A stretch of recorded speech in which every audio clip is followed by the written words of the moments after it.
কীভাবে অপচয় দুর্নীতি কমানো যায় এগুলো নিয়ে কথা হয়েছে। এখানে আমাদের যাদের রিয়াল এক্সপায়ারি যাচ্ছে আমাদের অর্থমন্ত্রী, পরিকল্পনা মন্ত্রী, আমাদের ক্যাবিনেট সেক্রেটারি, ওনাদের থেকে আমরা শুনেছি। জাস্ট আমাদের জাস্ট কেউ কেউ এই প্রসঙ্গগুলো তুলেছে যে কিছু কিছু ক্ষেত্রে আমরা দুর্নীতির কথা সবসময় বলতাম, যেমন আপনার জমি অধিগ্রহণ নিয়ে দুর্নীতি, জমি অধিগ্রহণ করার সময় যে এত বেশি দাম বৃদ্ধি করে দেখায় জন্য প্রকল্প ব্যয় বেড়ে যায়। তারপর আপনার পিডাব্লিউডিতে জিনিসপত্রের দাম অনেক বাড়িয়ে বিক্রি করে, বালিশকাণ্ড আপনাদের মনে আছে। এই সমস্ত বিষয়ে পদক্ষেপ যেন নেওয়া হয়, এগুলি আলোচনা হচ্ছে। প্রকল্পে দুর্নীতির ব্যাপারে ধরেন আমি যে এই জিনিসগুলো ভালো বুঝি না, এগুলি তো পরিকল্পনা কমিশন আছে, পরিকল্পনা মন্ত্রণালয় আছে, আমাদের অর্থ মন্ত্রণালয় আছে, ওনারা দেখছেন। আমাদের যারা সিনিয়র সচিবরা আছেন ওনারা দেখছেন।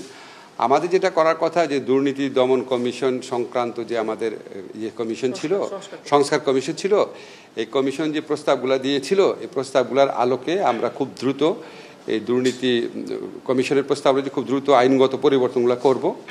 আপনাদের একটা শুধু অগ্রগতি জানাতে পারি যে আমাদের এই আইনগুলোর কাজ, সংস্কারমূলক কাজ দ্রুততর করার জন্য আমরা যে ব্যারিস্টার তানিম শাওন আছে, ডক্টর কামাল হোসেন ফার্মের যে পার্টনার, উনি একদম বিনা বেতনে অবৈতনিকভাবে আমাদের এখানে সার্বক্ষণিক একজন কনসালটেন্ট হিসাবে কাজ করছেন, আজকের থেকে শুরু করেছেন। আমাদের দুর্নীতি দমন কমিশনের আইন এগুলি ধরেন আমাদের ইচ্ছা আছে দুর্নীতি দমন কমিশন সংক্রান্ত আইন, বিচার বিভাগীয় সংস্কার কমিশনের আইন, নির্বাচন কমিশন সংস্কার কমিশন আইন, এগুলির মধ্যে যেগুলি আমাদের মন্ত্রণালয়ের পক্ষ থেকে করার কথা আর কি, আমার ধারণা আগামী 1-2 মাসের মধ্যে সব শেষ হয়ে যাবে। নির্বাচন অনুষ্ঠানের দায়িত্ব হচ্ছে সরকারের, নির্বাচন অনুষ্ঠানের দায়িত্ব দলের না। নির্বাচন অনুষ্ঠানে সরকার দৃঢ় প্রতিজ্ঞ, সকল কিছুই আমাদের যত স্টেপস আছে সকল কিছু আমরা মাথার মধ্যে এটাই রাখছি যে ফেব্রুয়ারিতে নির্বাচন, আমরা ফেব্রুয়ারিতে চলে যাব। এখন রাজনৈতিক দল তো বিভিন্ন উদ্দেশ্যে বিভিন্ন কথা বলে এবং ওইটা তো একটা রাজনীতির প্রক্রিয়া, আপনারা তো এটা সবসময় দেখছেনই। এখন বাংলাদেশে যারা ট্র্যাডিশনালি যে সমস্ত রাজনৈতিক কথাবার্তা হতো এখনও ঠিক ওই রকমভাবেই কথাবার্তা হচ্ছে, কথাবার্তা খুব বেশি গুণগত পরিবর্তন হয় নাই।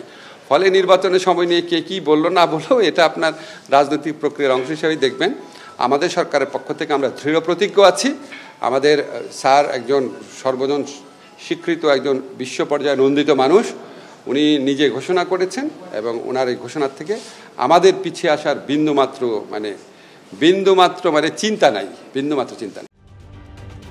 ঢালাইয়ে দৃঢ়তা, নির্মাণে নিশ্চয়তা, প্রিমিয়ার সিমেন্ট, ঢালাইয়ের রাজা।